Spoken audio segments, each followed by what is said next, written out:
Good evening, brothers and sisters in the Dharma. Thank you for attending this evening's sharing.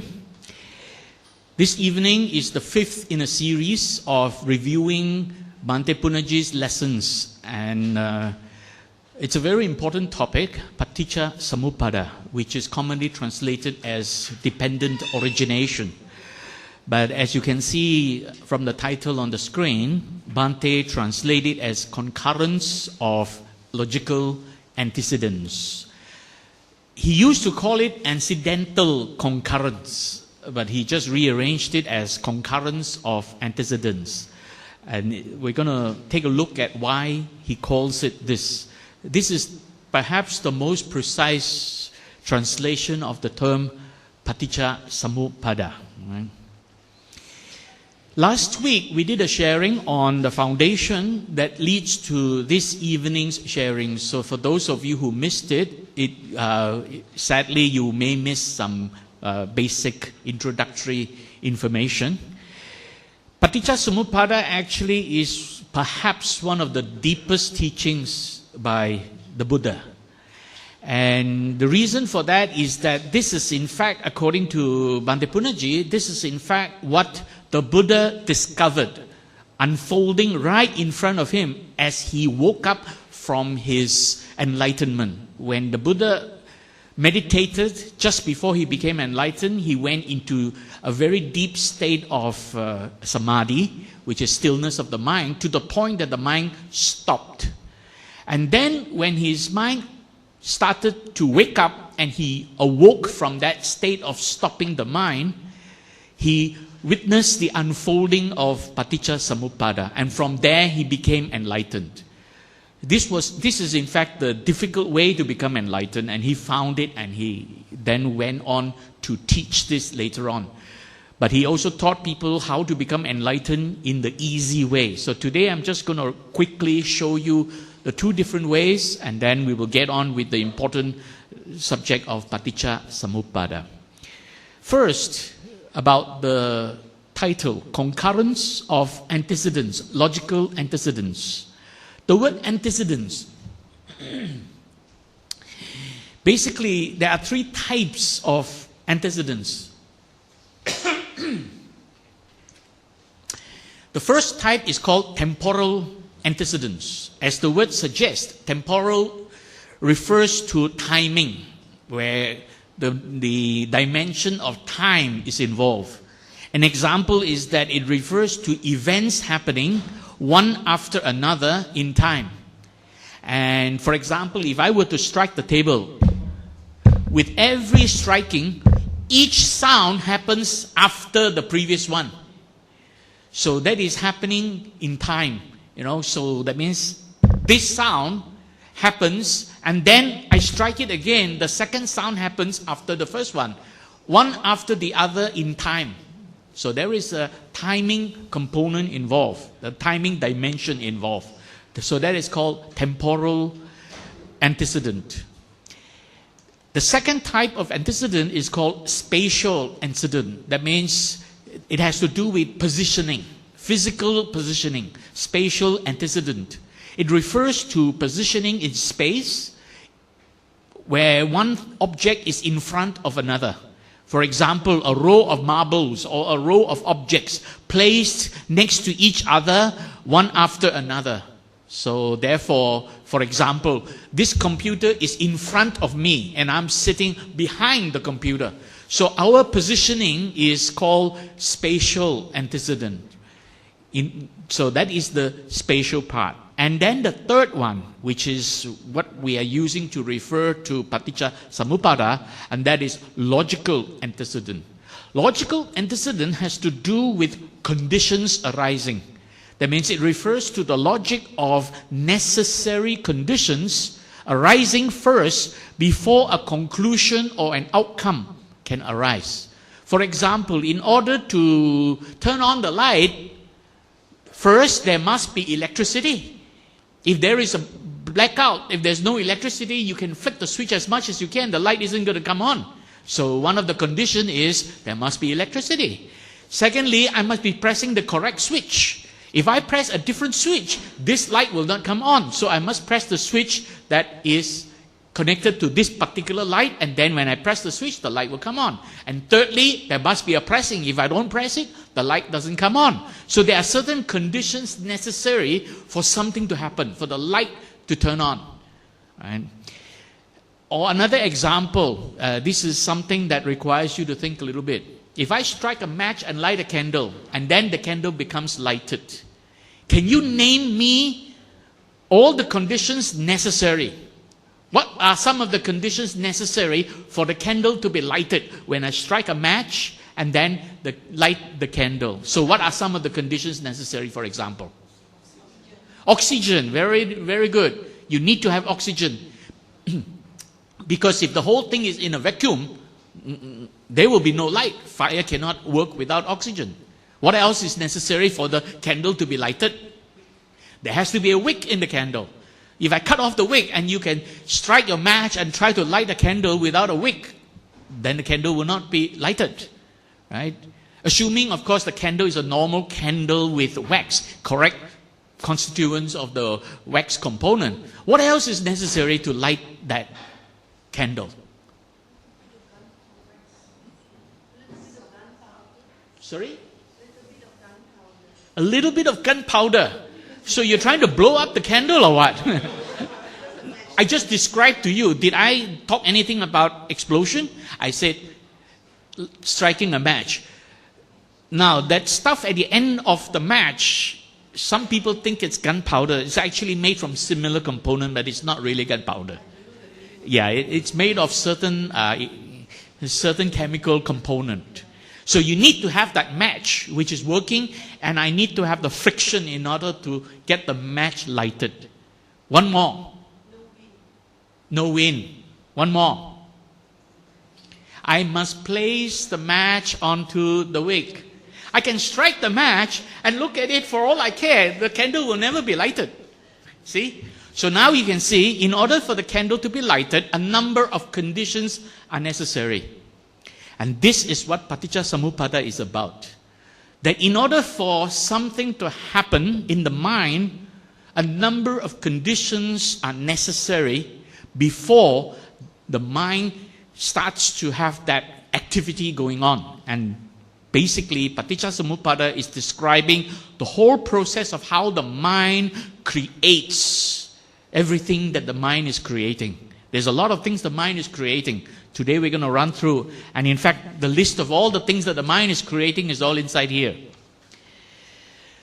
So these are the three types. Now, it's very important to understand, if you really want to have a deep understanding of the Buddha's teaching, you must adopt an experiential mindset. Thinking in terms of experience and not in terms of existence.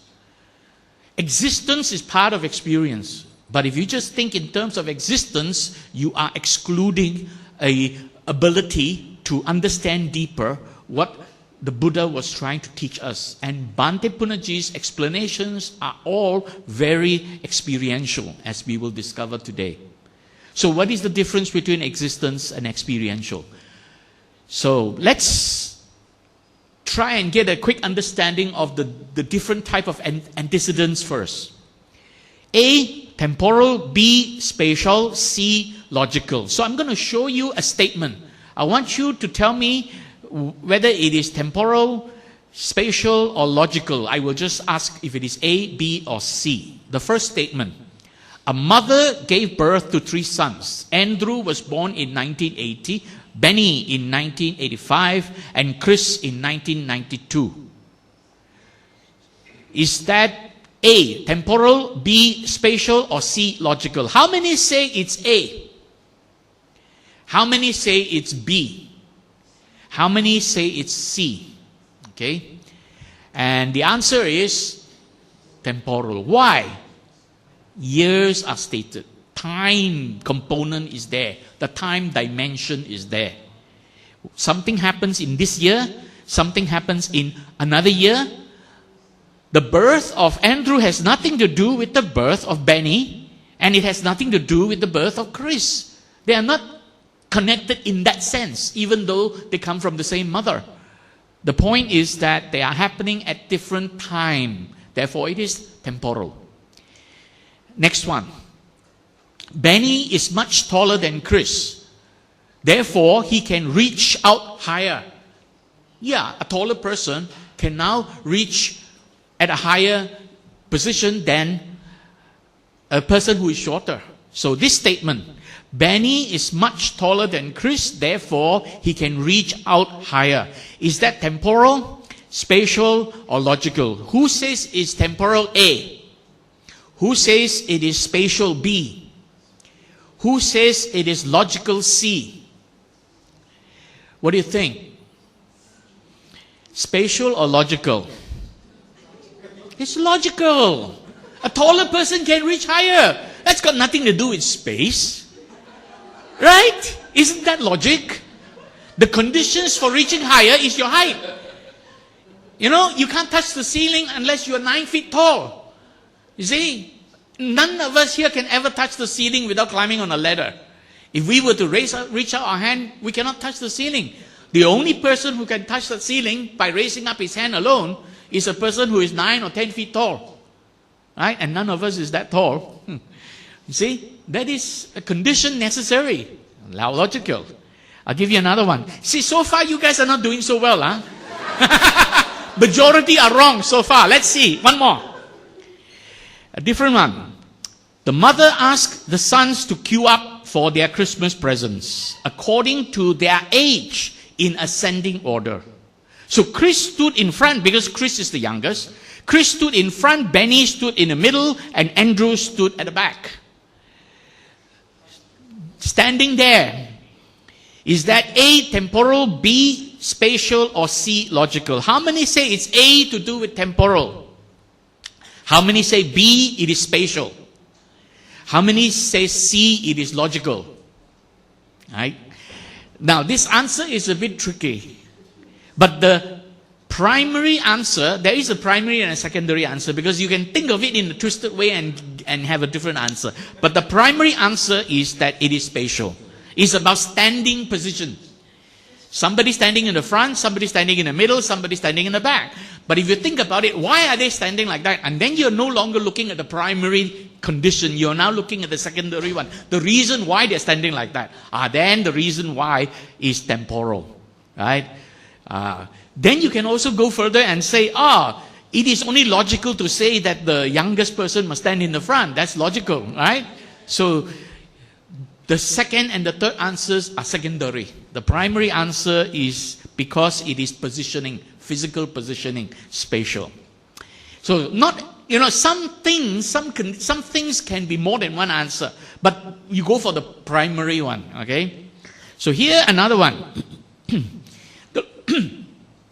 The local university requires scholars to complete their bachelor's degree before enrolling for the master's degree program. Is that A, temporal, B, spatial, C, logical? How many of you say it's A? How many of you say it's B? How many of you say it's C? For once, all of you got it. Logical. You need to finish bachelor before you can enroll for masters. You don't jump that. Of course, there are very special cases in history that some people might have jumped it. Some people even went straight for the doctorate. Those are little geniuses with IQ 200, That's a different story. But I'm talking about the normal one. The university requires. You're not talking about special conditions. So logical. So this is one where most of you got it right. So good. I'll give you another one. Andrew graduated with a bachelor degree in 2002, and then he got his master's degree in 2007, and then he got his doctorate degree in 2010. Is that A, temporal, B, spatial, or C, logical? How many say it's A, temporal? How many of you say it's B, spatial? How many of you say it's C, logical? Very few hands up, huh? So afraid to show, huh? So afraid to commit to an answer. Well, if you're not going to commit to an answer, you're not going to learn very much. It is temporal because dates are specified and they are in sequence of dates. Right? So therefore, it is temporal. And of course, finally, when Andrew completed his doctorate degree, he proudly displayed his award on the wall. Below it, he puts his master degree, and next to that, he puts his bachelor's degree. Is that A, temporal, B, spatial, or C, logical? How many say it's A, temporal? How many of you say it's B, spatial? How many of you say it's C, logical? How can it be logical? It's physical positioning of the 3 degrees. So it's spatial, right? So I think you guys are having a problem. Because I'm going to be talking about logical antecedents and you're going to be scratching your head wondering, Because as long as you start to think in temporal terms and spatial terms, you are no longer thinking in experiential way. And without thinking in experiential mindset, without an experiential mindset, you're not going to be able to understand this whole lesson, right? So let's take a look at what's the difference. We talk about temporal, which is time-based, with a time dimension as the key factor of differentiation. We talk about spatial, where the space dimension is the key differentiating factor. And then we talk about logical, where conditions become the differentiating factor. And when we talk about temporal, it has to do with time. When we talk about spatial, it has to do with space. When we talk about logical, it has to do with conditions, logic. The first 2 are what we call existential. Existential comes from the key word existence. Something exists because you can see it, you can hold it, you can feel it. So it occupies space, it occupies time. So you can touch something and hold it. One moment it is here, then we move it away, next moment it's no longer there. So that is existential. And this is not the way we should be thinking if we really want to examine deeply the true teachings of the Buddha. Because the true teachings of the Buddha, he's trying to teach us how to get out of existence. Therefore, if we think in existential terms, we will continue to be stuck in existence. So we got to think in logical terms. And that's what Paticca Samuppada is all about. Logical antecedence. Because it is experiential. It is the experience of the Buddha when he woke up from a state where his mind had completely stopped. And when his mind began to kickstart again, he started to see in his mind and experience step by step the unfolding of this whole process of creating whatever the mind is trying to create. And that's what we're going to examine. Why did BHANTE call it logical antecedence? Very simply, it's from the root word of Paticca Samuppada. It came from, well, the best way to explain it is Sanskrit. Sanskrit is a very rich ancient language from which many Asian languages are derived. Pali, which is the language used for transcribing the Buddhist teaching, that also came from Sanskrit. Sinhalese came from Sanskrit. And many Indian dialects and Indian languages also had their roots in Sanskrit. Many Asian languages, including Bahasa Malaysia, also has its roots in Sanskrit. Later on, as you see, we will come across words which are common in meaning between Bahasa Malaysia and Pali or Sanskrit. We're going to see that in a moment. Came from these 4 root words: Prati, Itya, Sam, Utpada. Prati simply means coming before, preceding. So there is no description whether this preceding is in time, in space, or in logic. But basically, it means something before. Itya. Itya means something that has to be there. It has to exist. It has to be there. And then Sam means together. Happening together. That's why it's concurrent. Some can be physically together, can be logically together, can also be in a temporal way happening at the same time. Right?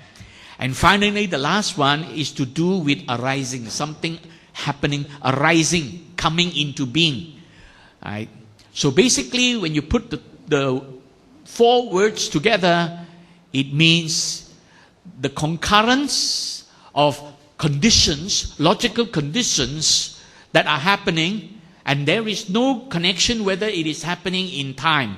But the way to understand this is because of the word concurrence, then you could in a way say it is happening more or less at the same time. In this Paticca Samuppada, we are not concerned with timing. So we're not going to say this happened first, followed by that. I'll give you an example. One of the simplest examples that Bhante always likes to use. You know, one thing when I speak of Bhante, I always use present tense. Bhante likes to use. I never say Bhante liked to use. Somehow, when I talk about Bhante's teaching, he's fresh in my mind. So forgive me for that if I keep using present tense. But basically, that's what it is. When you open your eyes and you see something, what happens? You open your eyes and then you see people in this room. Right? So, what happens? You open your eyes first, and then later on in time, you see. Is that what it is? Or do you see the moment you open your eyes? You see more or less the moment you open your eyes. Why? Because the moment you open your eyes, light enters your eye, and the light entering your eye will strike the retina, and then it triggers an impulse in your optic nerve, and then you are able to see. It is not one happening another. Light enters your eye the moment your eyes are open. In other words, light doesn't enter your eye after the eyes are open and then a moment later light enters. No. The moment your eyes are open, light enters. So it's happening at the same time. So in other words, don't worry about the timing component, because the Buddha's teaching here is not connected with the timing component. It's happening at the same time. Basically, it's a conditions, the logical antecedent, the conditions necessary for something to happen. So for you to see, first, you must be a person with good eyes. If you are a blind person, you can never see. Secondly, your eyes must be open. Thirdly, let there be light. If this room is completely pitch dark, can you see? You can't. So these are the conditions necessary to see. So I hope now it is clear to you the basic meaning of concurrence of logical antecedents. Conditions come together to create an outcome. That's really what it is. And this creation of outcome that is not necessarily talking about a timing component, a timing dimensions. Right? Although in our conventional mind as normal human beings, we are always thinking in existential terms. Anything we look at, we are always thinking that there is a time component, there is a space component. We're always thinking like that. Right? And in fact, our thinking goes even further than that. We're always clinging on to every experience and thinking how it is affecting me. So the mind is constantly having this thought, I, me, or mine. Alright, you knock your hand against the wall and there's a sharp pain in your hand, and what is the thought that arises in your mind? I feel the pain. What's the first word? I. Everything that happens around us, we automatically connect it to this notion that there is a self being affected by it. And this is basically what the Buddha was trying to teach us in Paticca Samuppada. That is because of the way the mind created these thoughts. Right? So let's take a look at the process. As I mentioned to you earlier on, Paticca Samuppada is a teaching about the Buddha's awakening when he first became enlightened. So he had gone, in the last lesson, I'll just quickly summarize, he had gone to 2 teachers and learned meditation up to a very high level, but short of becoming enlightened. Then he decided to practice with some friends, asceticism, and still he could not achieve it. Finally, he decided to do it alone, by himself, and one day he came to the Bodhi Tree, sat down under there, and he made himself a promise. I'm going to sit here, and meditate until I become enlightened. Otherwise, I'm not going to walk away. And soon, he practiced to the point where his mind completely stopped. And from the mind being stopped, it then woke up. When the mind woke up, started awakening, and that was when he saw the unfolding of Paticca Samuppada. He was seeing how the mind created the reality that we are all experiencing. And then he realized this is it, and then he became enlightened. From that moment, he was enlightened. And then he realized this is not easy to do. He can't teach people to do this. Then he thought about it deeply and realized that there is an easier way. So he taught people the easier way. So there are two ways to become enlightened. All this is found in last week's notes. The first way is what the Buddha taught everybody. It's called Pañña-vimutti, which means awakening through insight. How does that work? Basically, it works when a person follows his teaching, the Eightfold Way. Following the Eightfold Way, a person begins to give up the disturbances of the mind that hinder the person, and therefore abandoning this thing called the five hindrances. And then from there, the person enters into this state of ecstasies, the 4 stages of jhanas. And from these 4 stages of jhana, the person is then able to see clearly the realities of life, and then woke up from it, became emancipated. Right? So this is the most common way all the arahants became enlightened. And this is the way that the Buddha was teaching everyone how to become enlightened, by practicing the Eightfold Way. If we have a bit of time later today when we finish, then I'll quickly go through a couple of questions about this first one. But we're not going to be talking about the first one. We're going to talk about the second one, which is the way the Buddha became enlightened. So he did exactly that. He went into, first he abandoned the 5 hindrances, then he went through the 4 stages of jhanas, the 4 ecstasies, and then he went further. In the process of stopping the mind, he started to enter into what is called the ayatanas. Now the ayatanas are wrongly labeled by other people. They also call that jhanas. I'll explain that later. So he went into a state called ayatanas, which is a very deep state of stillness of mind. From there, he finally reached that point where he absolutely stopped his mind. That means there's absolutely nothing going on in the mind. No activity whatsoever. And then, after some time, he woke up from that.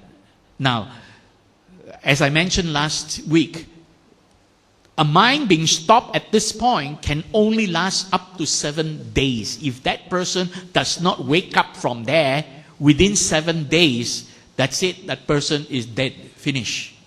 And there are people who have known to have meditated to that point and didn't wake up. But fortunately, the Buddha woke up from there. And when he woke up from there, he started to see the arising of the mind, how the mind started from nothing, from total unconscious state. And started from no activity, started with some activity, and he saw it all happening. He recognized it, and that was why he then calls it the concurrence of logical antecedence as it happened. Right? So all this is centered around the important thing of cultivation of the mind, Bhavana. And Bhante Punnaji actually explained that meaning of Bhavana. He says, the constant practice of being conscious is what the Buddha called Bhavana. And the word Bhavana is often translated as meditation. Meditation is a very confusing word. You know, there are people who say, okay, I want to advance further in my career, so now I'm going to meditate on how I can become better at my job. That's one way of using the word meditation. But what does that person mean by saying that? What that person means is contemplation. Contemplation means thinking of something and how to go about doing it. But that's not what meditation is about. Or rather, that's not what the Buddha was trying to teach. Bhante here described it, his explanation, or rather his translation of the word bhavana is very precise. The constant practice of being conscious, keyword conscious, is what the Buddha called Bhavana. Being conscious means to be awake, to be aware of everything that's happening and realize what is going on. That is consciousness. If you don't realize what is going on, then you are not being conscious. So Bhavana basically is the process where people practice and cultivate their mind. So you could say it's a cultivation of mind, but now the last sentence at the bottom is my words, not Bhante Punnaji's word. He didn't use these words, but he didn't go further, but I decided to then elaborate on his statement there. It is cultivation of the consciousness. So that's really what it is, to cultivate your consciousness. You can find his interpretation of this word, this phrase Bhavana from Arya Magga Bhavana Level 1, the brown book, on page 18. It is there. So these are his words. So this cultivation of consciousness will lead the mind to a state called Samadhi. Right? So what is Samadhi then? If you ask a lot of people Samadhi, they will give you all kinds of answers. In fact, there are a couple of videos floating around in YouTube called Samadhi. And they're very confusing because these Westerners love to make these videos and then start to describe it with all kinds of vague words. You know, blah, blah, blah, all kinds of words that doesn't really teach you anything. So if you watch that Samadhi movie, you're going to get mighty confused. You won't learn one single thing from it. It's not going to teach you how to experience Samadhi. It's just going around in circles. But here, I'm going to give you a very simple, straightforward explanation. Samadhi is often translated as concentration. It's not. It's really gradual reduction of experiences. And these are actually words from Bhante Punnaji. Gradual reduction of experiences. Two kinds of experiences to reduce. Affective experience, cognitive experience. Affective experience is to do with our emotional mind. See, our mind, as Bhante has always taught us, our mind has two activities going on. They're clashing. The emotional mind and the thinking mind. The cognitive mind. So the affective mind and the cognitive mind. Affective mind is, basically, the word affective is the psychologists and the modern scientists' way of calling that emotional mind. They don't like to use the word emotion because emotion means a lot of other things too. So they call it affective, where it affects the mind. It is in the mind. Affective process means emotional process in the mind. Cognitive process is the thinking process in the mind, the logical thinking of the mind. So there are these two processes, these two experiences to be reduced. So, first one, to reduce this affective process, and Bhante has pointed out that the word chitta refers to that affective process. Reduction of affective process begins with eliminating the 5 hindrances, because 5 hindrances are those 5 things going on in your mind that hinder you from stilling the mind, hinder you from attaining the goal of Samadhi. So hindering you, disturbing you, preventing you from achieving that. So you got to get rid of these 5 hindrances, eliminate them, stop them. And you can stop them temporarily. If you stop them temporarily, you can temporarily experience Samadhi.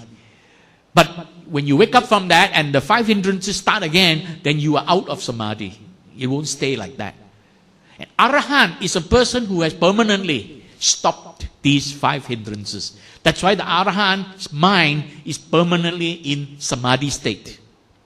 So first, you must get rid of these hindrances. And then start to cultivate what is called jhana. And the first jhana is called Patama jhana. And this Bhante also mentioned in the book. Right? First ecstasy is Patama jhana. Bhante spelled it differently. Then entering that jhana, there are 5 constituents of jhana. And these 5 constituent, and Bhante calls this jhana ecstasy. Many other scholars translate jhana as absorption. Right? Some call it concentration. So basically, Bhante calls it ecstasy. And he explained ecstasy means standing out. Standing out of what? Standing out of emotion. Thinking, let's say this room represents the mind with emotions in there. Standing out means you're standing outside the room. Means your mind is no longer involved with emotion. So this is what it is, standing out. So jhana is a state where you begin to reduce this emotional experience down and stop it altogether, stopping it completely. So reduction of these 5 constituents will lead to complete stopping of the emotional mind, the chitta. The chitta would completely stop. And then the other process to be reduced, gradual reduction, is the thinking mind, mano, the cognitive process. And this again has to do with going beyond A. Now you must accomplish A before you get to B. If you don't stop the emotional mind, you cannot stop the thinking mind. Because as long as the emotional mind is going on, there are a lot of emotional thoughts arising, and then there is no way you can stop your thinking mind. So therefore, you must accomplish A before you can go to B. So now in B, after completing A, you have basically stopped the emotional mind. Now this second part is reducing the thinking mind, the cognitive process. The mind enters into a higher state, which is into the imageless realm, the 4 ayatanas. I'm going to explain that later. What are the ayatanas? Going into that state, going through 4 stages, finally reaching the point where the mind has stopped. Insentience. That is the total cessation or absolute cessation of sensation and feeling. The Pali term is Sanna Vedayita Nirodha. That means both the sensation, sanya, and the feeling, vedana, have completely, absolutely stopped. There is no activity going on in the mind anymore. That is Sanna Vedayita Nirodha. And then from there, see, the Buddha attained that. The Buddha reached that point. And then woke up from there. And as he woke up from there, emerged from that state of insentience, he then saw the unfolding of Paticca Samuppada, so he became awakened to it, meaning he is now fully aware of how it is happening. So in other words, diagrammatically, the 2 ways to attain Nibbana is firstly by stopping the emotional mind going through the 4 jhanas.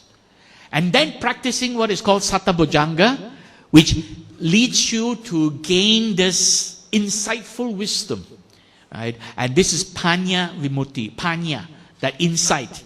And then you become awakened to it. And then you become enlightened. Almost all the Arahants became enlightened in this manner. And they are just Arahants. But there are some, just like the Buddha, who practice the other way. And that is, after the 4 jhana, they went on the process of stopping the mind, stopping the cognitive process, by entering into ayatanas, not jhanas. A lot of people describe the ayatanas as the 5th, the 6th, the 7th, and the 8th jhana. That's wrong. It's not jhana. It's ayatana. I'll show you why. It's all in the sutras. So, reducing the mind, the cognitive mind, to finally stopping of the cognitive mind. And then from a state where it is stopped, you gotta wake up within 7 days. And if you don't, that's it. Sayonara. End of story. Right?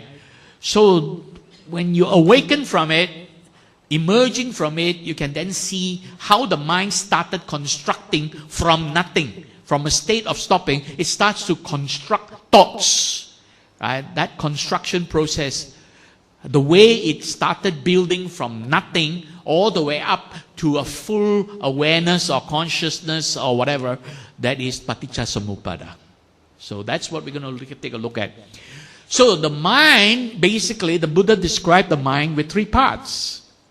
Awareness of perceptions of what we have seen, heard, smelled, taste, and touch. Vijnana. Being aware of what we have seen, heard, smelled, taste, and touch. Vijnana came from 2 root words, vi and jnana. Jnana means wisdom, knowing, knowledge. And this is not just ordinary knowledge, but clear knowledge that you understand. V, what does V mean? V means discerning, able to differentiate or discern. So vijnana means you're able to differentiate what you perceive as one object from another object. So basically, it is the awareness of what was perceived through the sense organs, because you are able to see there is this object, there is that object, there is this person, there is that person. So you're able to differentiate the different objects that your mind is aware of. So that is vijnana. At the same time, and I must stress, at the same time, it's not one happening another. It's all at the same time. There is also this process called mano, cognitive process. Cognitive process, psychologists normally refer to this as cognition and conception. There are two things going on there. Cognitive process is that this mano, the mind tries to interpret what was perceived. In other words, every time you become aware of an object, you try to interpret what is this object. So it is this whole process of categorized interpretation of perception by giving meaning to it. And you give meaning by calling it something. What do you call this? A mouse. By calling it a mouse, you have now giving this a meaning. You don't call this object. This object has no meaning. This is a mouse. That has meaning. So you give meaning by calling it a name. And names are called based on categories, not specifically. Our mind is very good at categorizing, not good at very specific thing. We think of breakfast as breakfast. If I asked you, today is Monday. How about last Monday? What did you have for breakfast? You just thought, I had breakfast, but I can't remember what I ate. Some of you may remember, maybe you had a date on that day and it was a special occasion, somebody's birthday, and you remembered you had a certain kind of cake. What if I asked you, what did you have on the third Monday of last year? You see? We cannot think of it specifically, but you can answer by saying, I had breakfast. See, breakfast is a category, not a specific meal. Okay? So we're very good at categorizing and giving it a name, nama. Because our mind has this mental image of what we have seen, heard, smelled, taste, or touch. And with that mental image, which is rupa, we then call it something, nama. Now you know, Bahasa Malaysia and Sanskrit or Pali have words in common. What's the meaning of the word nama in Bahasa Malaysia? Name. Exactly what it is. What's the meaning of the word rupa? Image. Appearance. And that's what it is. A mental image arising in your mind. Here I must point out very clearly. Bhante has always pointed it. Many translators had made the fatal mistake. Bhikkhu Bodhi included. Rupa, they call it object, matter, materiality, something physical. Why? Because they're thinking in existential terms. Nama, they call it mentality. And mentality or mindset, right? So, mind and matter, that's what they call it. But this is not. Rupa is a mental image arising in your mind as a result of your sense organs picking up light reflected from objects. Then a mental image arises. That is rupa. Rupa is not referring to that thing out there. If you see a dog out there, rupa is not referring to that dog. Rupa is referring to the mental image of the dog that arises in your mind. That is the rupa. And then you say, I see a dog. The dog is the name you give it. Okay? So that's what it is. So this is the part of the mind that interprets what was perceived by cognizing and then giving it a name. So that's cognition. What is conception? Conception is that that part of the mind goes further and create a story behind it. So when I show you this, the first thing that comes to your mind is, this is a mouse. So that's cognition. And recognition means you recognize it. Recognition, there is a mouse. But what is conception? Some of you may be thinking, it's blue color, I don't like blue mouse. You see, that is a concept. Conception is a story you create behind what you have perceived. Or some of you may be thinking, oh, I have a mouse that looks exactly the same. Or some of you may be thinking, oh, I've never seen this particular mouse before. It must be a different, unique model, you know. So these thoughts are concepts. That means you have now added on some stories behind what you have seen, heard, smelled, taste, or touch. And that adding on is conception. Conceiving, creating concepts, going beyond what has been perceived. Right? That is conception. And that part of the mind does that too. Then there is a third part of the mind called the chitta, which is the emotional mind. And it is, psychologists like to call it affective process. Basically, they're referring to the emotional mind. And emotional mind has two states, mood, or two types of states. Mood, which means whether you feel good or don't feel good. Temperament is your urge, what do you want to do about it, your temper. You want to get angry or you want to get sad, right? So that is mood and temperament. And what does chitta do? Chitta reacts, that emotional reaction to everything you see, hear, smell, taste, and touch. And if there is a pleasant, if that what you see, hear, smell, taste, and touch is pleasant, your reaction is something positive or nice. But what you see, hear, smell, taste, and touch is something unpleasant, you may get angry, upset, sad, anxious, or whatever.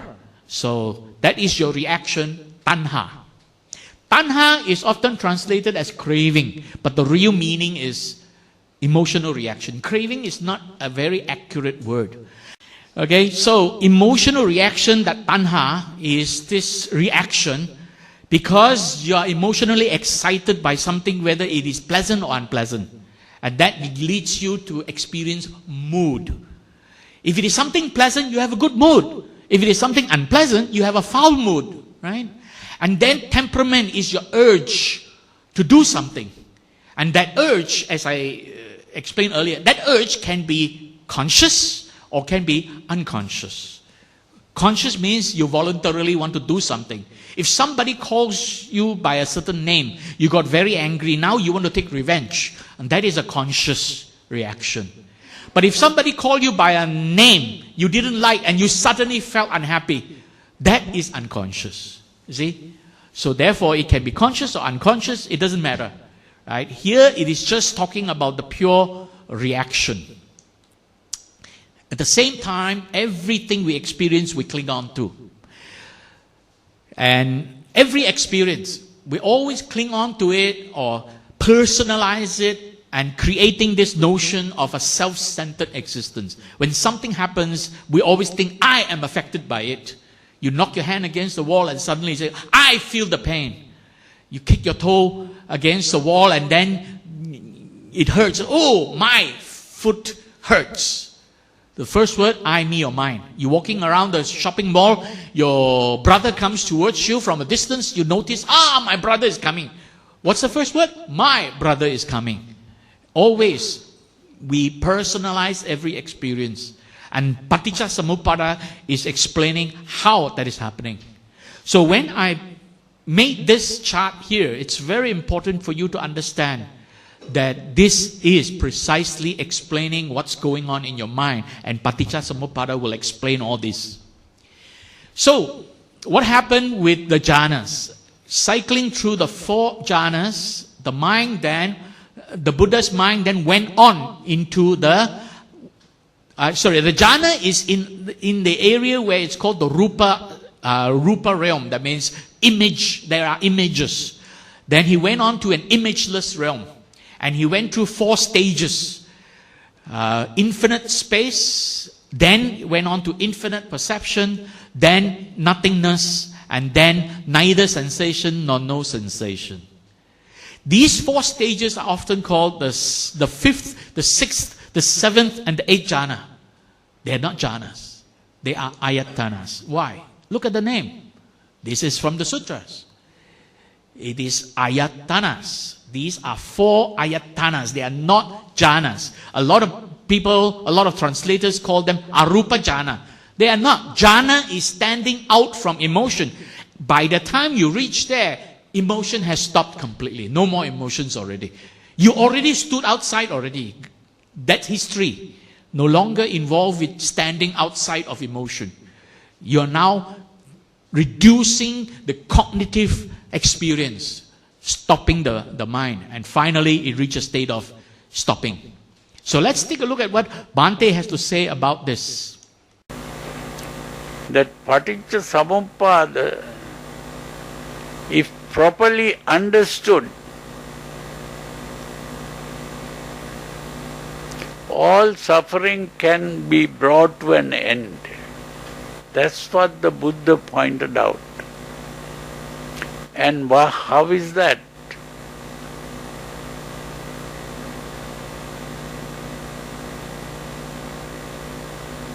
He pointed out that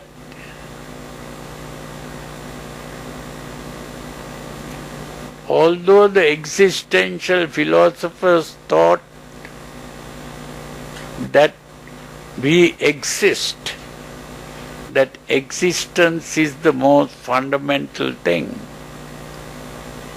the Buddha pointed out that existence is a delusion. That's the wrong concept. We do not really exist.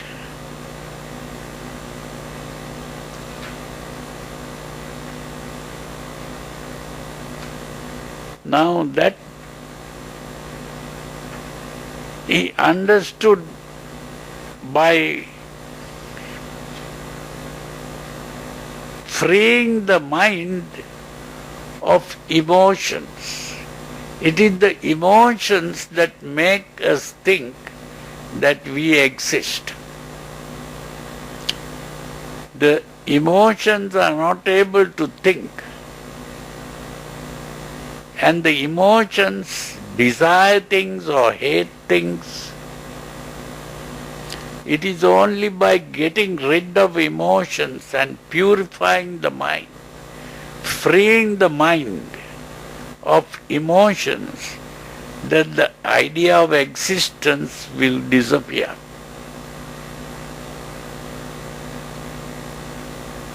So he purified the mind, and that is how we talk about the jhanas. We said the jhanas are really levels of mental purity.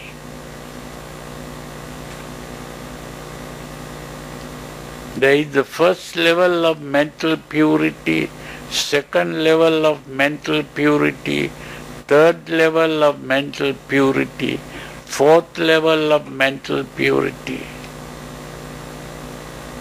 And then we go beyond the fourth level into infinity of space, infinity of perception, infinity of no existence, the infinity of neither perception nor neither sensation nor no sensation, and ultimately he stopped the process of sensation and perception. That means he stopped that activity called mind. And when that activity called mind is stopped, are you conscious? When that activity called mind has stopped, there is no consciousness. You are not aware of anything. So what Bhante was explaining is how the Buddha went on, right? Now, there are three realms. Realms means the dimensions of experience. So the one that we are normally in, that we are now in right now, is called the karma bhava. The word karma here means sensual. Doesn't mean your action karma. It's a different meaning. That's karma. This is karma bhava, which means sensual realm. Karma here means sensory experiences, sensual. The word sensual is used because we have our five senses. We're experiencing the environment through our five senses, five physical senses. And then, of course, the sixth sense in the mind is also constantly going on. So that's why it's called the sensual realm, because of the five physical senses.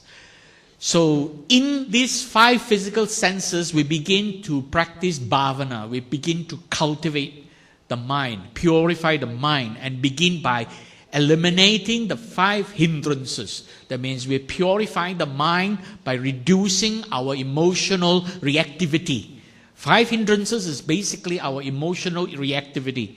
By reducing it, and then begin to cultivate and enter into these four ecstasies or four jhanas. When we start to enter the jhana, we are now into a different realm now. The mind is no longer reacting or interacting with the environment anymore. The five senses are no longer creating any disturbance. Five senses disturb the mind, and that disturbance is the five hindrances. At this time, you have stopped the five hindrances. But the mind is still going on. The emotions are still going on. They're still emotional mind. Not reacting to the environment, but reacting to its own memory. Right? So now the mind has gone inside, inwards. And in this realm, the mind has images. That's why it's called imagery realm, rupa bhava. And in there, you experience those four jhanas. These four jhanas are progressively stepping out of emotional experiences. That means the mind becomes less and less emotional in this progress until finally emotions are stopped. And then when emotions are completely stopped, the mind can either come out from there, or the mind can go on further to the imageless realm. Now the mind is in a very deep state of samadhi, very deep. And there is no images at all. There are only activity of the mind going on without images. The mind is aware, but there are no images that it is aware of.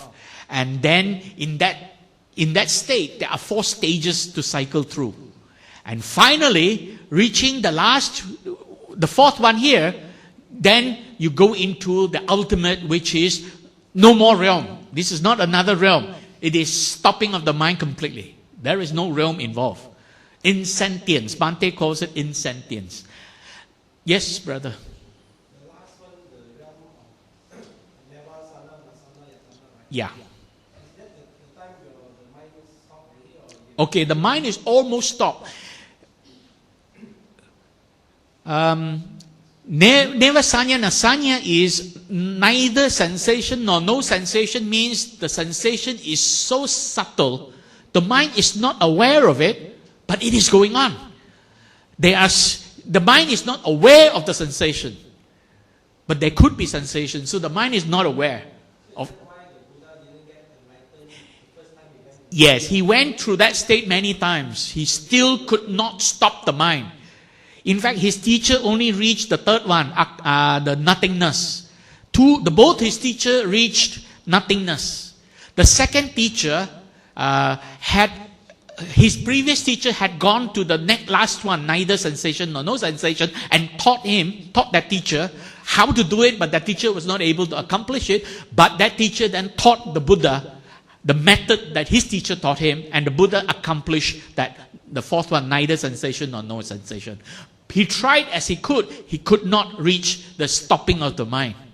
He was aware that there is this last step, which is to stop the mind. So he tried asceticism by stopping eating, stopping drinking, finally even stopped breathing. And when he stopped breathing, he didn't last very long, he fainted. And people thought he died. By that time, because he stopped eating and drinking, his whole body had become like skeleton, like skin wrapping the skeleton. That's really what he looked like at that time. So people thought he had died, but he woke up from there. And then he realized, after that he was offered food by a lady by the name of Sujata. And he took the food, and then he became healthy again. Then he started practicing by himself and say, then I'm going to try and try. Then he remembered his childhood. When he was a little boy, he had already experienced a lot of these experiences. How far he went as a boy, I wouldn't be able to know. But basically, he remembered he had already accomplished some of these. Therefore, there is a way to do it. And he realized that, and he went on and tried it on his own. Finally, sitting under the Bodhi tree, he made a vow to himself, I'm not going to get out of here until I attain that. And finally he did. With very strong willpower and determination, he finally practiced until he attained stopping of the mind. Right? Then he woke up from it. How does one wake up from the mind being stopped? It is because of the Panchakanda. When it is stopped, there are no sensations. That means your nerves are no longer reacting to any light coming in. But at some point in time, the nerves start to react. And that is sensation. And that's the Panchakanda. And it was the Panchakanda that kick-started his brain, right? And therefore the mind started. It was this Panchakanda that started. Feeling, sensation, they are going together. Sanya, Vedana, always go together. And you cannot have sanya without Vedana, that means sensation. You cannot have sensation without a feeling. You cannot have feeling without sensation. Here the feeling is not emotional feeling. This is purely the feeling in your central nervous system. Simple example, I always like to use this very simple example. You hit your hand like that. You sense the striking. Sensing the striking is sensation, sanya. At the same time, because the striking is so hard, it is painful. It agitates your nervous system. Your central nervous system is agitated because of the pain. So that feeling of pain is feeling, Vedana. So you sense the sanya, which is the striking of the hand, at the same time. You also sense the pain, which is Vedana, the feeling. This has nothing to do with emotions. But it can lead to an emotional reaction later on. That means emotion comes later. At this point in time, this pain is a real pain that is sensed. Okay? It is different from what we normally call feeling. Oh, I feel good. I like this food because I feel good about it. That's a different kind of feeling. That is an emotional reaction. It is not a feeling. It's actually a reaction. I'll give you the example of striking the hand. If a child was naughty and did something wrong and the mother just slapped him on the hand, how do you think the child felt? Very upset. Cry, right? What if you were a young man and you dated this girl for the first time and you went to a date and you're so enchanted by her and you said something very naughty and then she just hit you on the hand? How do you think you're going to feel? Are you going to get angry? Ah! Or are you going to, oh, nice, more. You see? The nice and more is your emotional reaction. Your emotional reaction can be completely different from that Vedana. So the nice and more is your Tanha, your emotional reaction, right? So now you see the difference. The emotional reaction, the emotional feeling is Tanha, right? So that's the difference here. So very importantly, this is the feeling in your nervous system. For example, bright light, very bright light shining at you. Oh, your nervous system is agitated. Loud sounds, your nervous system, will it be pleasant or unpleasant? Unpleasant. Loud music, pleasant or unpleasant? Unpleasant. But try to ask a teenager who loves rock music and turns on his amplifier to the full blast. He's enjoying that rock music. Yet to you it is unpleasant, you see? Two different people experiencing the same thing can have different emotional reaction. And that reaction is Tanha. But the feeling here, the Vedana, is still unpleasant if it is loud music. No matter what kind of music, even if it is music you like. You love jazz, somebody turns on jazz. full blast, that loudness can be very unpleasant. But at the same time, you may enjoy the music. Right? So that's the difference there. Emotional reaction is not the same as this feeling. This is basically sensational feeling. Feeling in the sensations. They go together. And then construction. The mind begins to construct based on these raw inputs. Raw inputs are Vedana and Sanya. In seeing, the raw input is light. Light stimulating the retina. That is Sanya. And whether the light is pleasant or unpleasant, that is Vedana. So, and then the mind, when this light enters the eye and stimulates the retina, it sends an impulse to the brain along the optic nerves. And then the brain begins to detect these signals. And when it detects these signals, it starts to construct an image of what has been seen by the eye. And that construction is sankhara, mental construction. Constructing and then producing the perception. Perception is not just a matter of knowing you've seen something, but knowing what you have seen. And then at the same time, there is also the mental image arising in the mind. Perception is an intellectual quality. The mental image is a mental quality where you are aware of the outline, the form of that thing that you have seen, heard, smelled, taste, or touch. So when you see a dog, the image of a dog arises in your mind. It is these first two, Sanya, Vedana, that kick-started the brain of the Buddha when he woke up.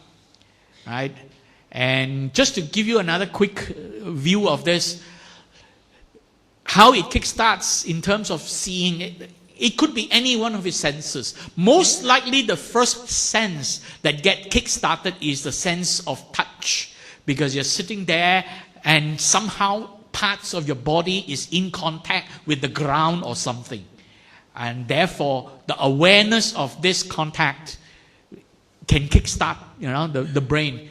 The stimulations of these touch receptors can kickstart the brain.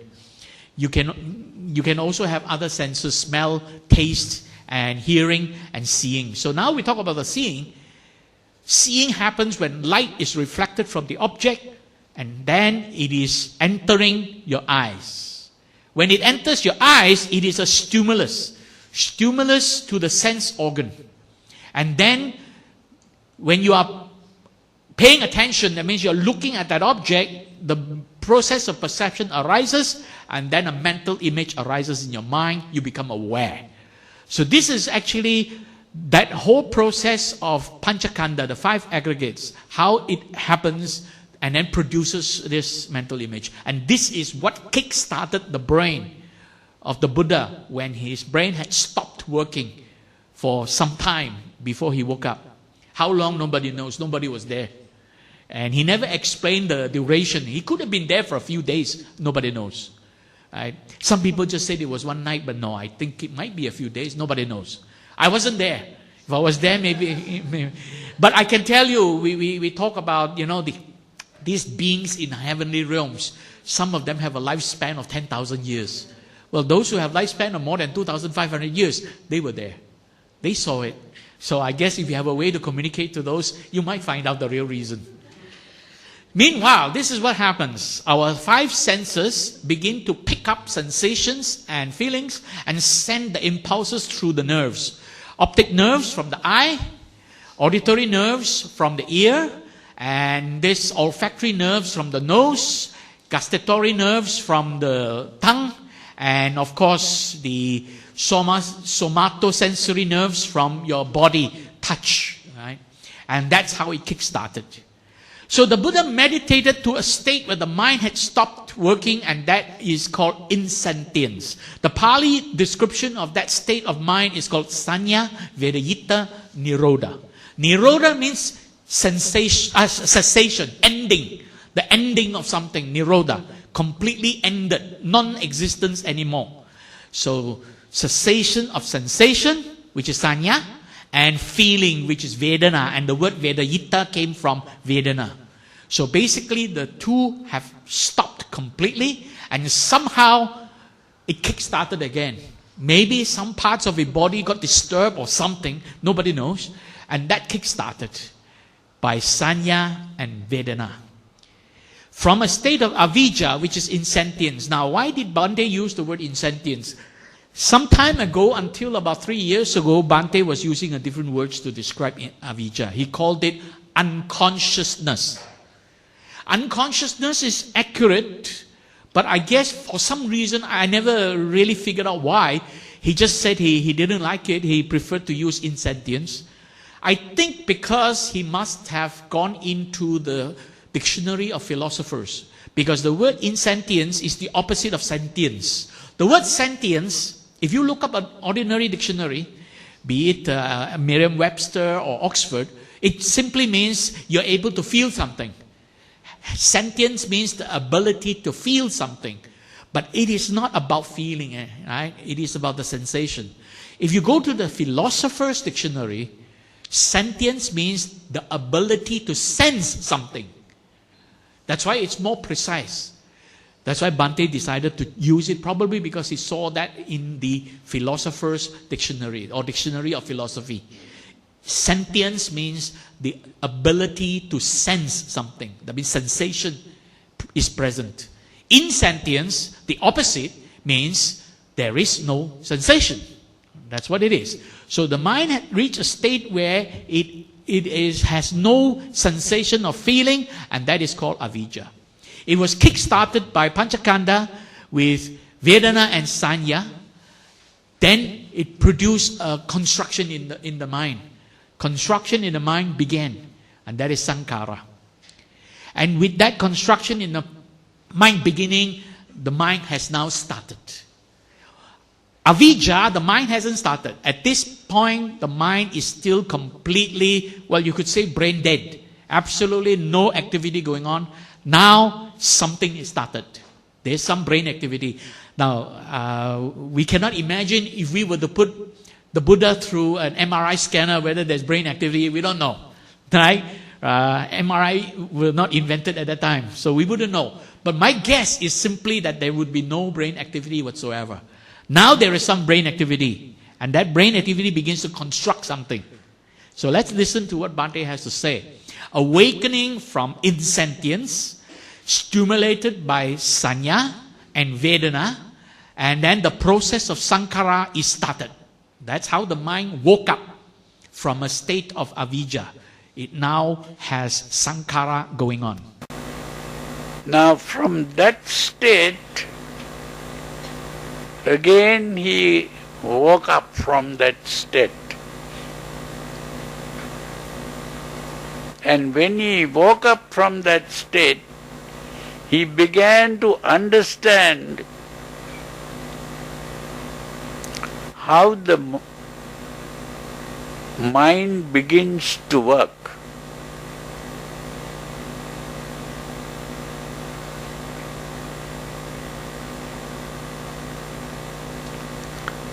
So from a state of no mind,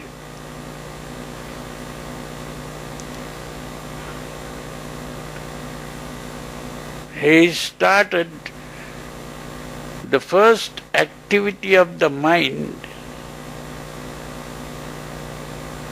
was what is called feeling and sensation. Feeling and sensation. Sensation means, to understand what sensation is, it is important to understand that we said we have eyes, and when light falls on the eye, we begin to see. What do we see?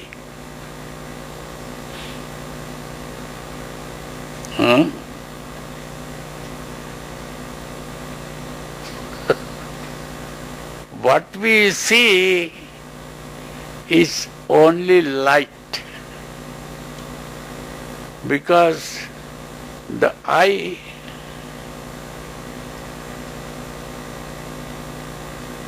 can see the light only because this what we call light comes in the form of waves, and these waves come in different frequencies. So it's very difficult to explain this if you don't know the meaning of a frequency. So for that, if you know a little about science, you will begin to understand that the frequency means it is simply a kind of shaking.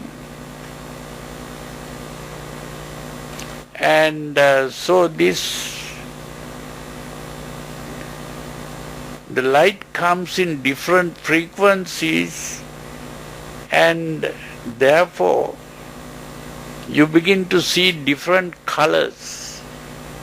And this seeing color is what we see. And at the same time, we begin to see this color either as pleasant or it can be unpleasant. Some colors look beautiful, some colors look ugly. So that is what we call feeling. So the sensation is the color, and the feeling is whether it is pleasant or unpleasant. So that is the first thing that we see. That is how the brain got kick-started. And Bhante described that word beautifully. He says frequency. So what is frequency? He says frequency is some kind of shaking. That's really what happened. The light entered the eye or something touched the skin and created some shaking. And that is impulses sent to the brain. And that's how the brain started to wake up from there. So from insentience, the first three components or constituents of the process of perception kick-started the brain. So the brain begins to construct mental construction of sensory entities visualized. Here, visualize doesn't only mean seeing. Visualize also can mean mentally being aware of something happening. So that is a mental awareness, how it kick-started. And then from there, perception arises in the mind. The mind becomes aware of the object now. It has constructed the object, and the construction of the object appears in the form of image. So constructed entity, object, constructed object, and then categorized identity of the object. That means as the mind constructed the awareness of the object, it started to identify and interpret what that object is and gave it a name. That's why this process is Nama Rupa. As you can see here, the Panchakanda basically is what started this, and now the mind is aware of mental objects and aware of what it is. So that construction constructs from the Sanya Vedana, constructs the perception, Vijnana, of the object, and there it begins to create a mental image of the object, and as well as identifying what that object is by calling it a name. Identification, categorized identification. See, our mind is very good at categorized identification and giving it a name, right? So the sensation is the color, and the feeling is whether it is pleasant or unpleasant. So that is the first thing that we see. But when we open our eyes, what we see doesn't look like seeing colors. we are able to see objects. How do we see objects? It is simply an object is constructed by putting the colors together. When a person draws a picture on the wall or in a paper, that person is only putting colors on the picture. And it is when we look at those colors that we see it in the form of a face, or in the form of a tree, or maybe in the form of a table or bottle or whatever. We are seeing objects by putting the colors together. It is a construct. So every object that we see is a construct, a mental construct.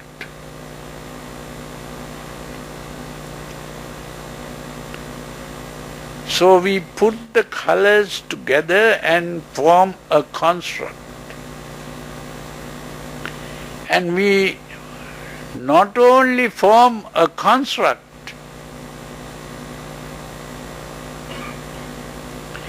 we identify it.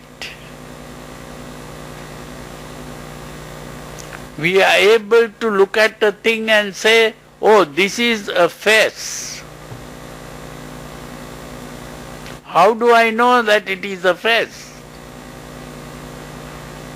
Because I have seen faces before.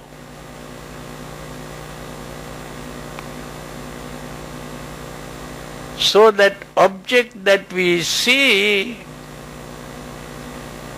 is put into a category of objects that I have seen.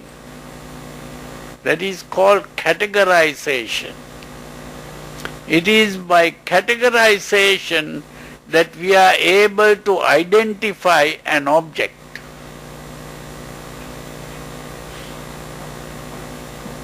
I can look at an object and say, that is a chair, or that is a clock, or that is a door. All that is because I am categorizing what I look at. So this identification means we are also giving a name to that. So every object has been given a name to identify that. When we say clock, that is a name given to that object. When we say table, we are giving a name to that object. So there is an image and a name. Now this is what we call nama and rupa. Rupa means the image and nama means the name. So these are the words that we use. Vedana, Sanya, Sankhara, Vijnana. That Vijnana word is perception. But perception means identifying the object. That is the meaning of perception. We are not only seeing things, we are also able to identify and say, this is such and such. That is the meaning of perception. From there, what happens is now we have all different senses. So we have altogether 6 senses. 5 of them are physical, and then the 6th one is the mind. Mano Vijnana is the mind. Basically, the first 5 are physical senses sensing the environment. So when we experience something, we do not only experience with one sense. We experience it with all our senses. Certain activities in our life, we actually use all our senses. Classic activity, I spoke about it earlier on, having your breakfast. When you eat, we don't just eat with our mouth or tasting it. We also smell it. We do not only smell it, we sometimes like to touch the food. If we're eating an ice cream cone, we're holding on to the cone. We like to touch the ice cream cone, and then we like to feel it is nice and cold, right? So we're using the sense of touch. We're also using the sense of smell.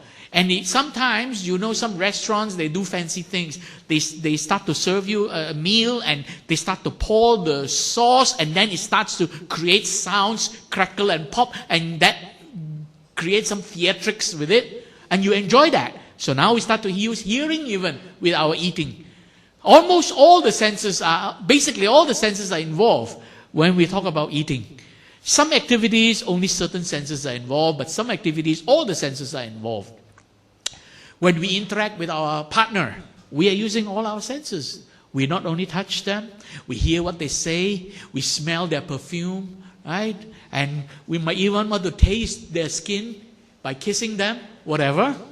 So, you see, all the senses are being involved when we interact with our partners. So basically, all the senses come into play. And so they start to create perceptions of different kinds in the mind. And then, mano itself, the mind itself starts to put it all together, right? By creating the perceptions and then interpreting it, and then start to create conception. So the mano is responsible for both compiling all the perceptions and then creating conception, ideas, concepts, stories behind everything we experience.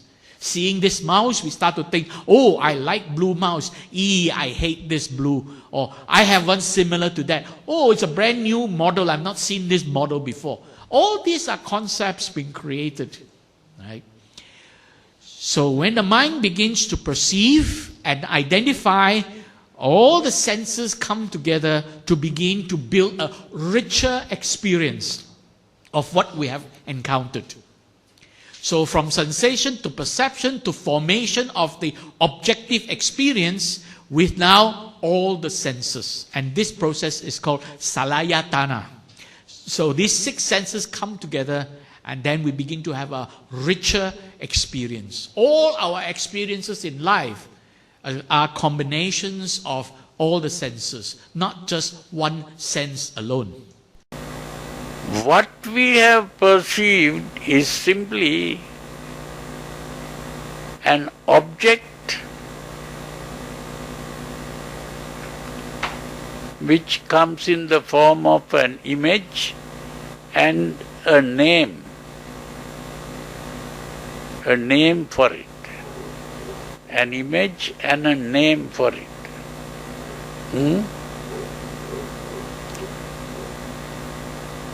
Then, once that image has been made and the name,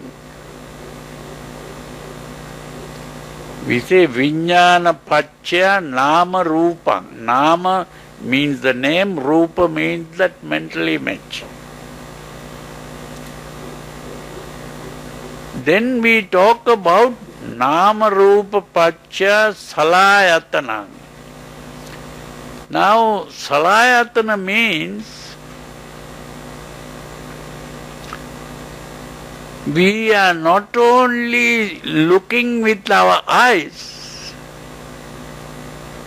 we are also hearing with our ears and smelling with our nose. We are also tasting with our tongue, and we are also touching with our body.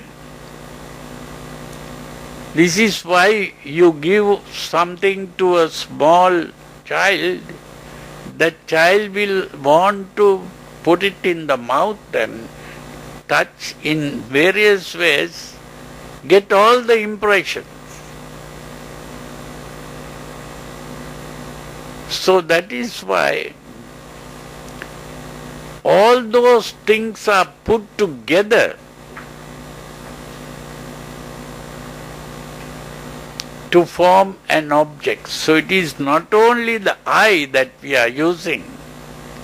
When I look at this bottle here, I see it as a bottle, but I know that if I touch the bottle, this is how I'll feel it.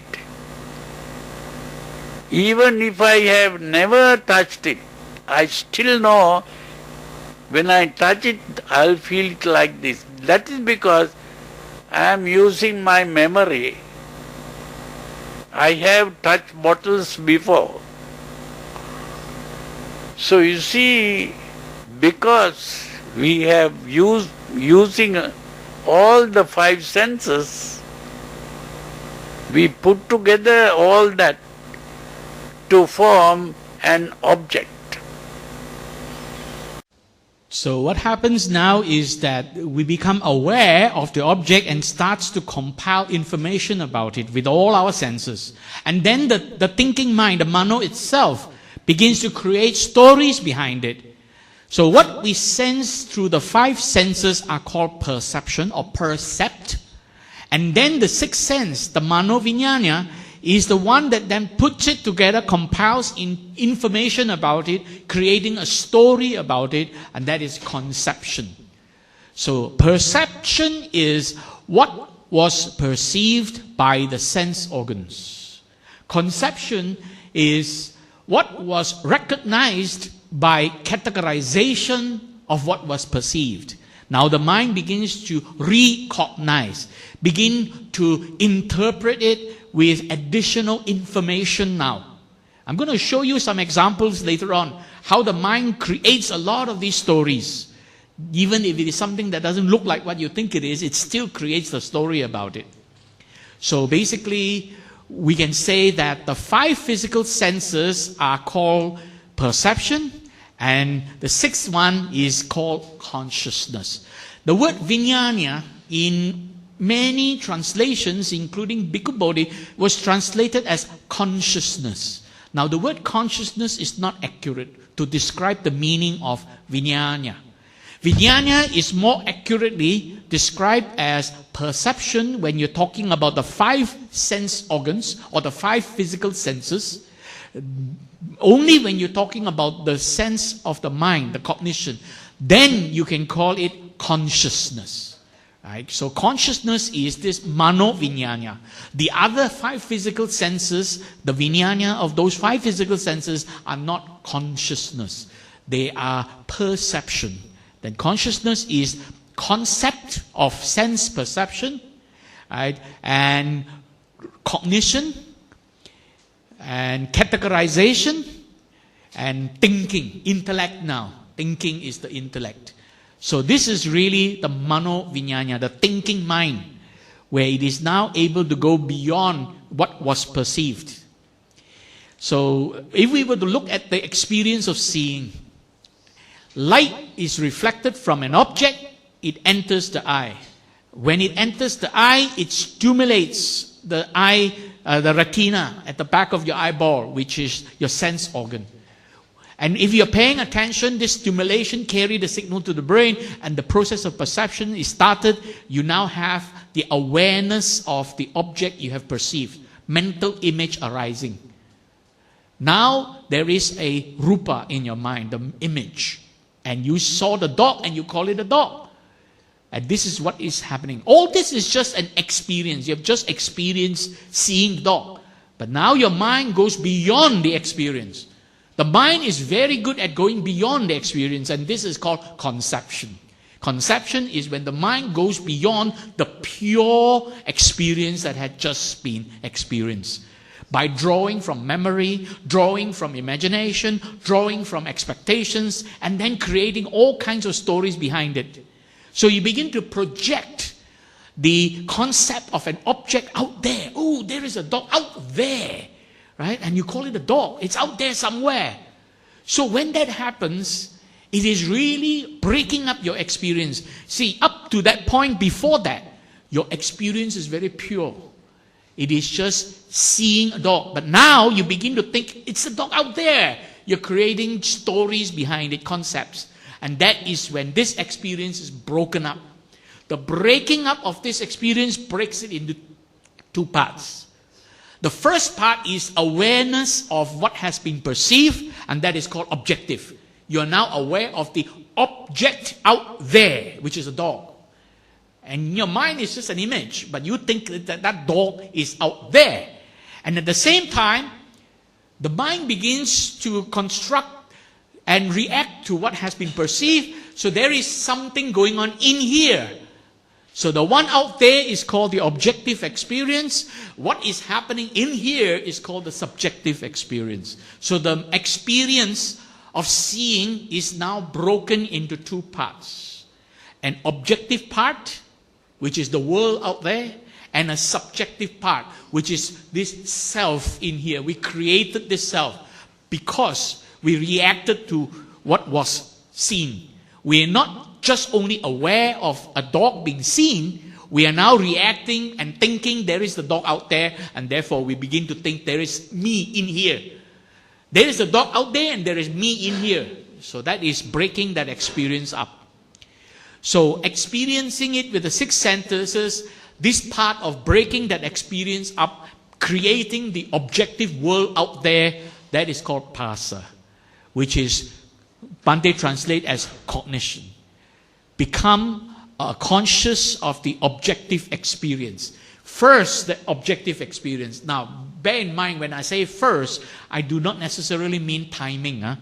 Not first in time, but first in condition. Because of this objective experience, it leads to a whole lot of other experiences. So you begin to create this idea of a world out there. So this whole process up to this point is called the cognitive process. The process where the mano is primarily involved with this whole construction.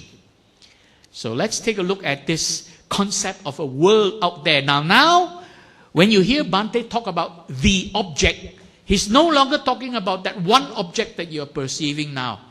He's no longer talking about, say, the dog that you're seeing. He's really talking about that whole objective experience, which means it is the context of the dog out there.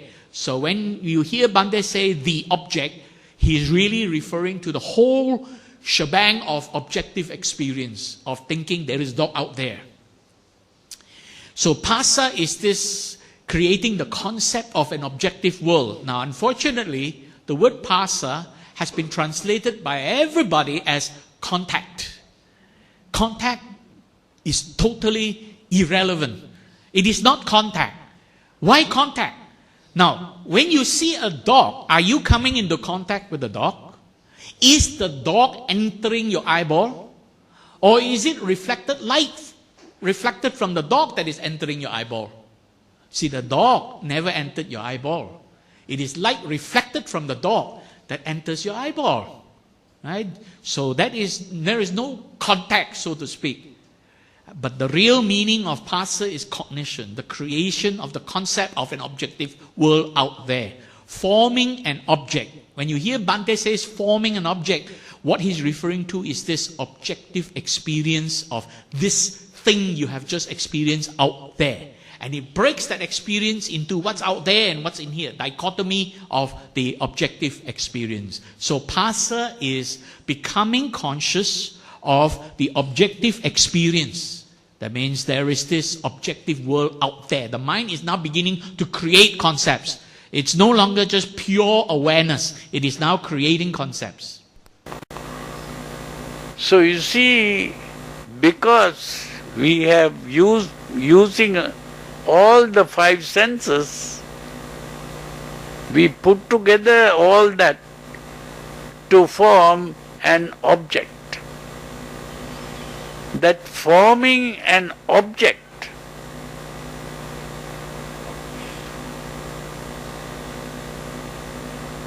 is what is called Phassa.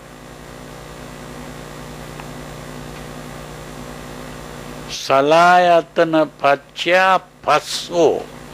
Phassa means the formation of an object.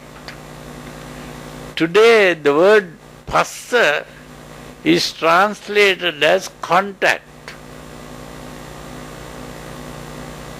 Phassa is not contact.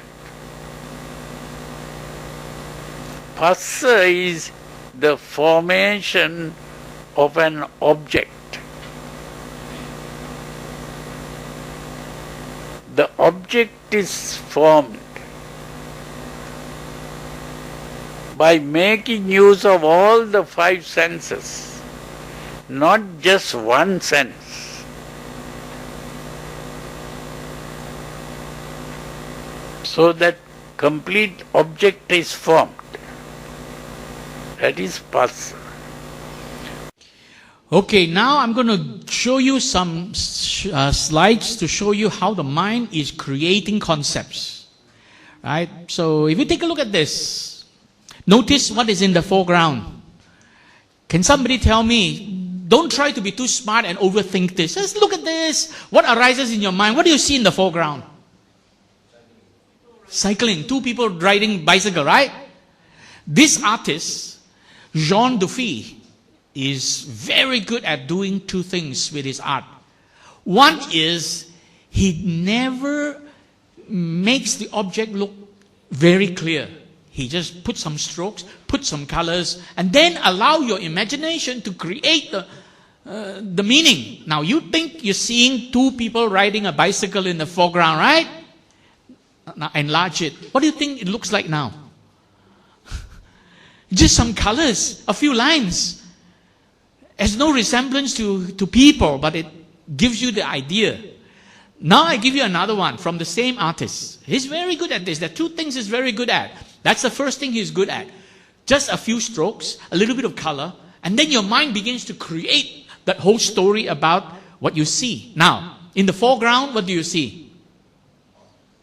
Horses with a carriage. How many people riding in the carriage? Three. Three people riding on a carriage with the horses. What's the color of the horse? Yellow. Take a look at the yellow. Take a look at all the yellow around there. You see, the yellow is not only inside the horse. The yellow is also in the background. It's also underneath, all over the place. So this guy is so good at just splashing color, drawing a few lines, and let your mind create the concept of what he wants you to create, wants you to think you're seeing. That is the first thing he's very good at. The second thing, if you take a look at this, what do you think? Is this, let's say we talk about art medium. There are four most common art medium. The one without a color, and that is charcoal. So he's not using charcoal. So he could be using A, crayon, B, watercolor, C, oil paint. What do you think he's using? A, crayon, B, watercolor, or C, oil paint? Crayon? Watercolor. Most of you see watercolor. 9 out of 10 person looking at this and all his painting, including this one, will say it's a watercolor painting. He never uses watercolor. He only uses oil paint. This and all his paintings are oil painting. And that is his skill, his forte. He's able to use oil to make it look like watercolor. Amazing. And that is what he's famous for. French Impressionist artist who lived until quite recently. So Jean, J-E-O-N, Jean Dufy. Now, in fact, he is so good, brain scientists are using his painting to study how human brain respond to images, colors, frequencies, and then creating concepts behind it. A lot of brain scientists and psychologists are using this kind of painting to investigate how the mind is creating stories. So let's listen to this. Creation of concepts by categorized interpretation of perceived images. The mind creates the world out there, creating a story behind it. And the example we are using now is this Impressionist painter, Jean Dufy, French.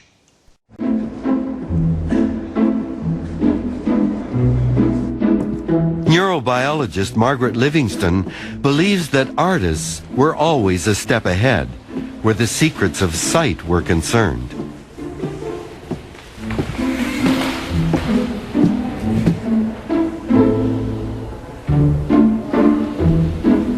This is a painting by Raoul Dufy that illustrates something that artists figured out that turns out to have a deep neurobiological basis.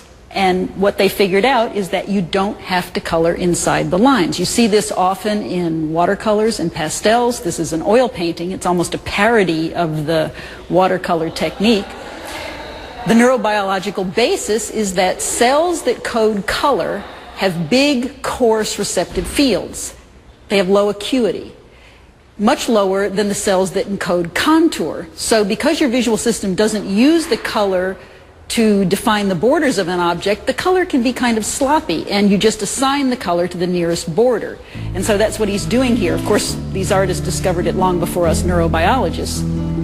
But you just have contours with some soft color approximately in the same position as the contour, and your visual system just assigns that color to that object.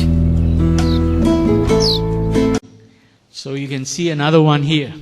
A few strokes, even no color in the middle of the horse, and yet your mind begins to create, what is this scene? Horse race. Yeah? But what is it if you look carefully? How can you say it's a horse race? If you look at individual components, it doesn't look like a horse race, and yet looking at the whole picture, your mind created the notion that there is a horse race. So there is this conception going on.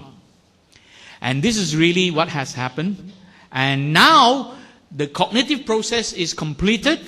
You are now aware of something out there. And this awareness, at the same time, you begin to react to how you feel about it. And you begin to feel the sensation, whether it is pleasant or unpleasant. And this feeling kickstarts the emotional process, the affective process. That is the one in pink now. We're not going to go further than this. So the emotional process is kickstarted because of Vedana, whether it is something pleasant or unpleasant. Feelings, pleasant, unpleasant, or neither pleasant nor unpleasant. Right? So now let's take a look at this last part. Pleasant or unpleasant feeling, Vedana, of the objective experience leads to our reaction, our Tanha. Once the object is formed, we are going to make use of the feeling in the object.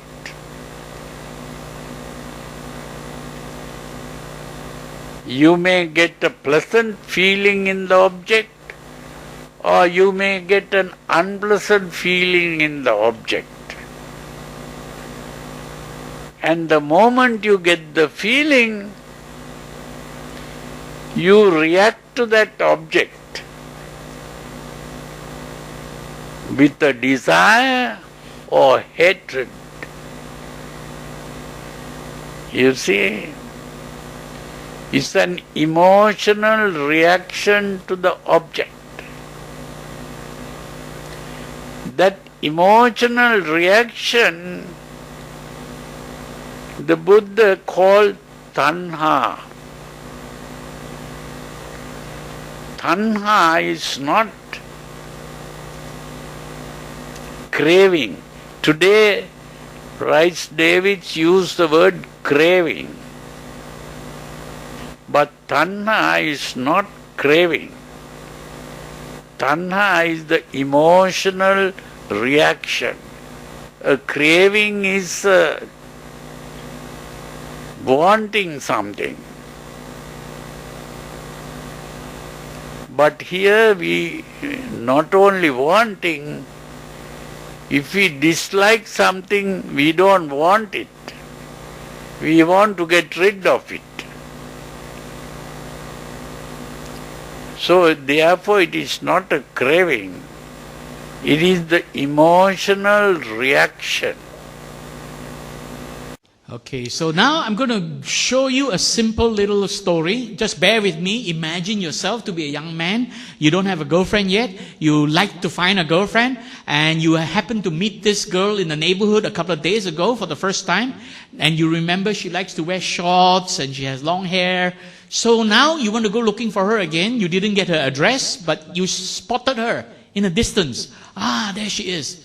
And then you get closer. Ah, she's wearing wearing the shorts and long hair. And you thought, oh, it must be her. So you ran up to her. And then what do you see? You see, the mind creates the story, and that is the danger of our mind. That story you create could lead to all kinds of conceptual fallacy. The mind creates its own reality, right? Until you catch up with Ape. You thought it's that pretty young girl with the long hair and short pants. So I'll just very quickly run through this. We're going to do this next week, so I won't continue from here. But I just want to very quickly, for the benefit of a couple of people who said they won't be here next week. Basically, this Vedana is the feeling of whatever you have sensed, and then you begin to react to it. And this reaction is Tanha. And then when you begin to react to it, you begin to personalize the reaction. So by personalize the reaction, you're thinking, I am affected by this. I am angry because of this. Or I am happy because of this. The I, me or mine arises. So that clinging arises. And with that, you begin to figure out, oh, who is the I? Ah, the body is me. And then you begin to consider that this body is the self, and this is really the affective process. How your mind is affected by the experience. And because of that, you begin to have the notion you exist. And with that notion, you will be reborn. And you will think that existence, there must be a past, a present, and a future. So what is the past of existence? Your birth. And what is the future of the existence? Your death. In between, it is called aging. So that is leading to all kinds of insecurity in life, all kinds of suffering, and that's what it is. So that we're going to discuss in details next week, and how this whole process leads to all kinds of suffering. And very quickly, this is what the mind is all about. Now you begin aware. I'll just bear with me for 5 more minutes. I'll just show you a flow chart of this whole process. Right? So when we see something, hear, smell, taste, or whatever, our sense organs are stimulated by the environment. Panchakanda arises, and then we become aware of what has been perceived. So that is perception, vijnana. And that is because we are able to see, hear, smell, taste, and touch. And then at the same time, our mind wants to interpret what was seen, and what was seen is arises as a mental image. And then we interpret based on categorized past. If you have seen something before, because you have seen hundreds of mouse before, the moment you see this, you can recognize this is a mouse. Because you have seen hundreds of mouse before. Some of you are seeing this for the first time, and yet you know this is a mouse. Because you have seen hundreds of mouse before. So this is categorized past, that we are interpreting what we have seen, and this process is called recognition. In plain simple English, recognition. And then we begin to create stories about it, concept. And therefore, we begin to create this concept that there is the dog out there. And then you start to have all kinds of stories about the dog. And then the pleasantness and unpleasantness of that experience begins to affect you. Your emotions arise. And then this arising of this emotion triggers your memory, imagination, expectations. And with the rising of memory, imagination, expectations, you have 3 kinds of reaction according to the Buddha. 3 kinds of tanha. First is kama tanha. This is the reaction to sensual pleasures. Something that is pleasant, pleasures. The second one is vibhava tanha. That is reacting to non-existence because it is unpleasant. You don't want it to exist anymore. And the third reaction is bhava tanha. Because you are now personalizing this subjective experience, you're thinking there's I, me, or mine being affected. And I want to live for as long as I can. So I want to go on living. So this is reacting to existence. And these three reactions are lobha, dosa, and moha. Lobha means if it is something pleasant you like and you want more of it. Dosa means if it is something unpleasant you want to get rid of it. Moha means whatever it is, you're always thinking that there is I, me, or mine being affected, the delusion of a self-centered existence. And with that, you begin to want to react, and the first thing that reacts is your mind. You begin to have an intention to want to do something, and that is volition. With that volition, you either lust or greed for something pleasant, or you want to avoid or hate something unpleasant, and at the same time, you begin to have this delusion that I am being affected by it. There's a self-centered delusion. And then you start to take action. See, the volition is chetana. Three things always go together. Chetana, followed by your action, karma. Unskillful action will lead to some kind of consequence, vipaka. These three things go together. Volition is chetana. The action you take is karma. And the consequence you create is vipaka. And whatever consequence you create by doing something evil or doing something kind or doing nothing at all, somehow it will affect you in the future at some point in time, either immediately, later, at the end of your life, or maybe in your future life. Welcome back to samsara because of your reaction. So Arahant is somebody who has stopped all emotion. That means he has nothing in the red. Those that are in the pink, it's not there anymore. And with that, the Arahant doesn't get reborn. So when Buddha woke up from that, he asked the first question. He says, through innumerable lives in this vortex of rebirth, did I seek the creator of this grief-ridden world. Never did I find the creator unknown. It is painful to be born over and over again and again.